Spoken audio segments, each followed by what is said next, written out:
નમસ્કાર વિદ્યાર્થી મિત્રો, આપણે આંકડાશાસ્ત્ર ધોરણ 12 કોમર્સ એમાં ચેપ્ટર ઓમ જોવો તો 5મું ઓમ પહેલું, એટલે આપણે 1-5 કહી શકીએ. બીજા ભાગનું પહેલું સંભાવના આપણે ઓમ 5. સંભાવનામાં આજે આપણે મિત્રો અગાઉ પીરિયડમાં જે ચર્ચા કરેલી એની આપણે વાત કરીએ કે એમાં આપણે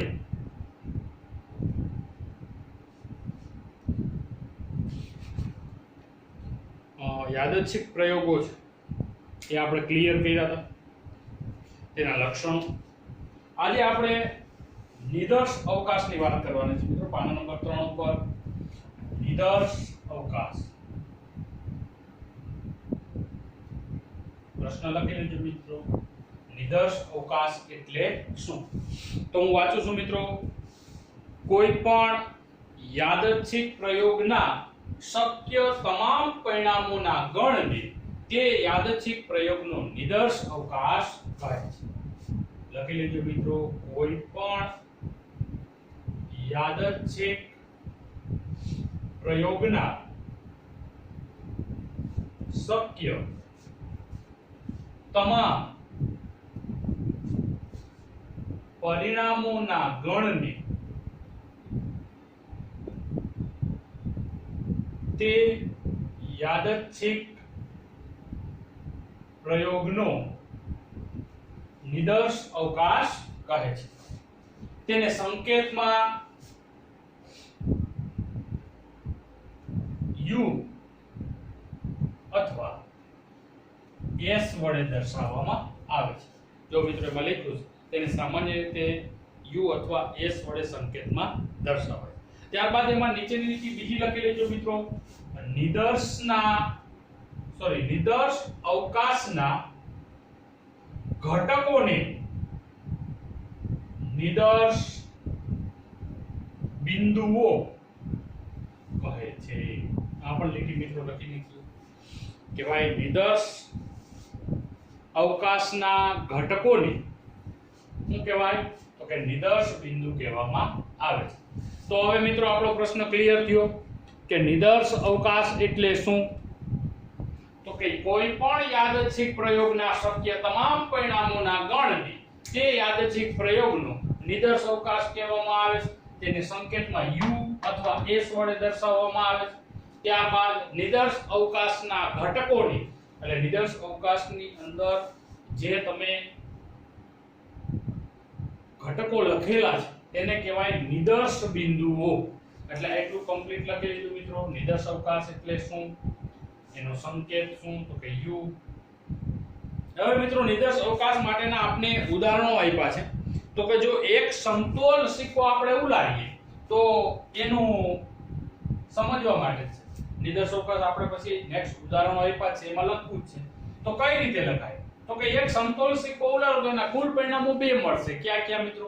એક છાપ અને એક કાટ. એટલે h હેડ અને ટેલ, એટલે h અને t.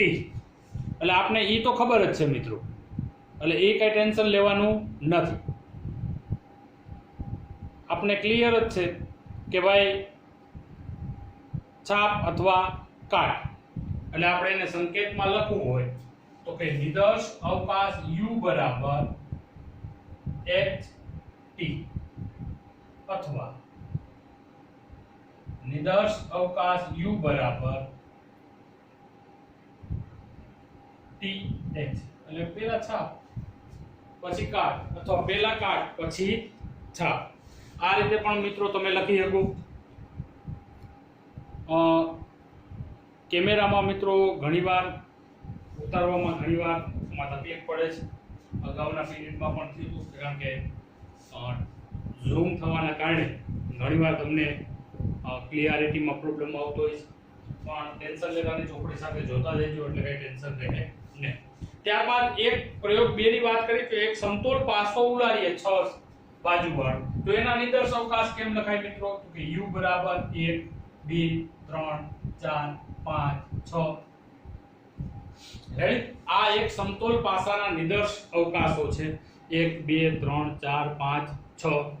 ત્યારબાદ ત્રીજો પ્રયોગ આપણે ઓલી ચકરડીની જે વાત કરી હતી 0 થી 9 સુધીની, એનો નિદર્શ અવકાશ કેમ લખાય? તો કે 0 1 2 9. આ રીતે તમે એનો નિદર્શ અવકાશ લખી શકો. મિત્રો ઉદાહરણ તમને આપ્યું જ છે, એ રીતે પણ તમે લખી શકો. આપણે માત્ર સમજવા પૂરતા જ આ ઉદાહરણ છે, નીચે લખવાની કઈ જરૂર નથી. રેડી? આપણે ખાલી નિદર્શ અવકાશમાં એટલું જ લખજો. ઓકે મિત્રો. ત્યારબાદ પેજ ફેરવીએ મિત્રો, બીજો પ્રશ્ન આપણે ક્લિયર કરીએ. બીજા પ્રશ્નની આપણે વાત કરીએ તો કે શાંત નિદર્શ અવકાશ એટલે શું? ત્યારબાદનો બીજો પ્રશ્ન છે મિત્રો, શાંત નિદર્શ અવકાશ એટલે શું?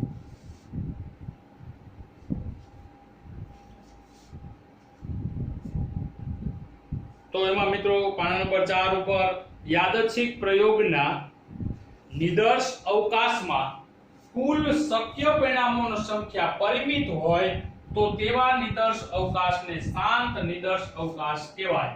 પ્રશ્ન છે આપણો, શાંત નિદર્શ અવકાશ એટલે શું?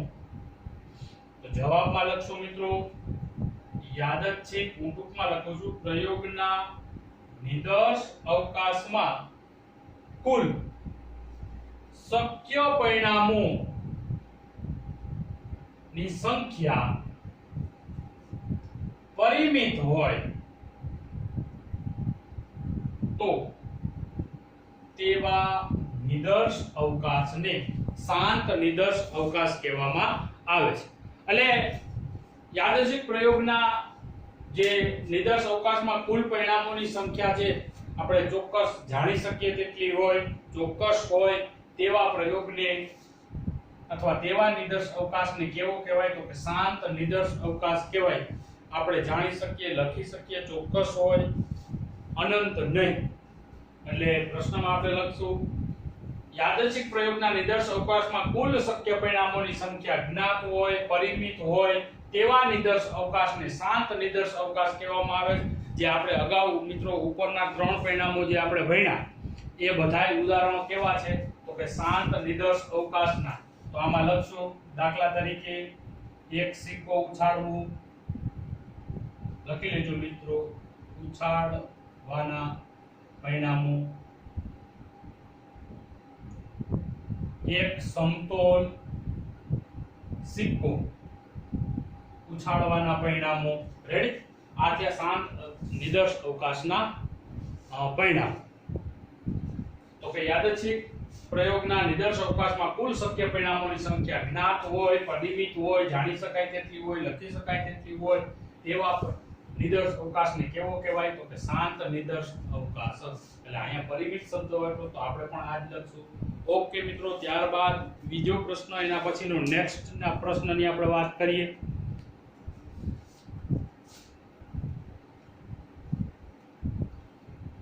પ્રશ્ન લખજો મિત્રો, વાંચજો એટલે ખબર પડશે. અનંત નિદર્શ અવકાશ એટલે શું?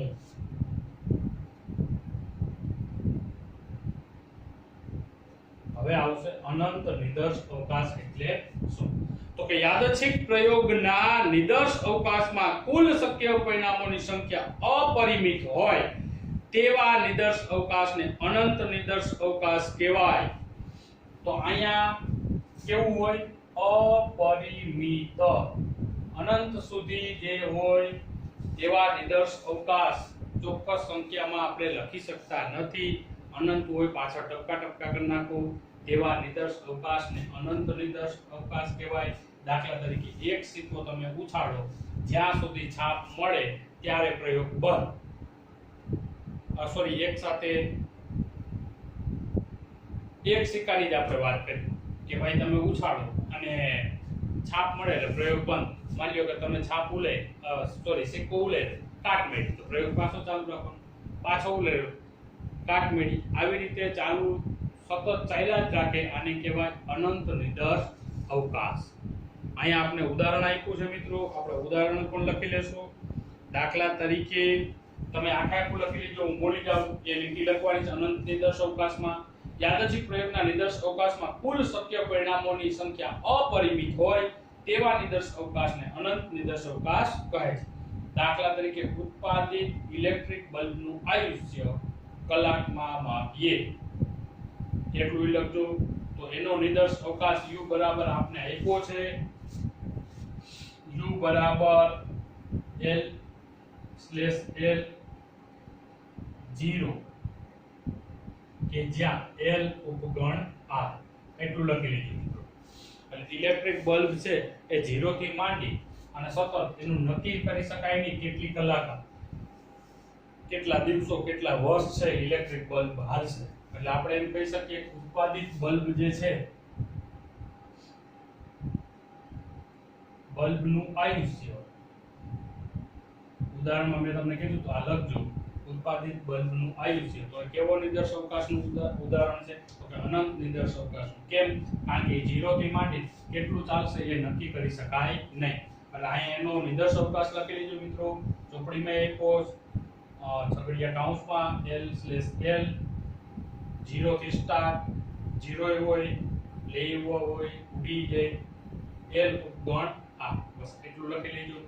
જો એનું 700 કલાકમાં આયુષ્ય ધારીએ, મહત્તમ એક બીજું નીચે લખી લેજો, મહત્તમ આયુષ્ય 700 કલાક, તો એનો નિદર્શ અવકાશ કેમ લખશો મિત્રો? u બરાબર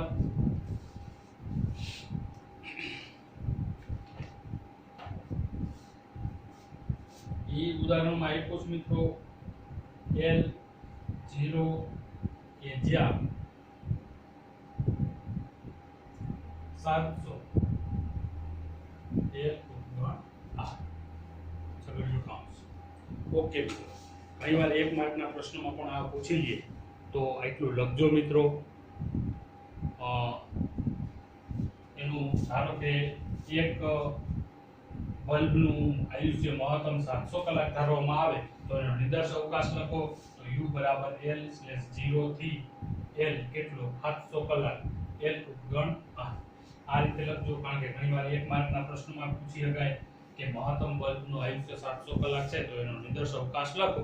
તો આ રીતે તમારે લખવા થાય. ઓકે મિત્રો, તો આજે આપણે ક્લિયર કર્યું શું? તો કે નિદર્શ અવકાશ, એમાં બે, શાંત નિદર્શ અવકાશ એટલે શું, અનંત નિદર્શ અવકાશ એટલે શું, તેના ઉદાહરણો પણ ક્લિયર કર્યા. રેડી? હવે પછી જ્યારે નેક્સ્ટ પીરિયડમાં મળશું ત્યારે જે ઉદાહરણો છે એ આપણે ક્લિયર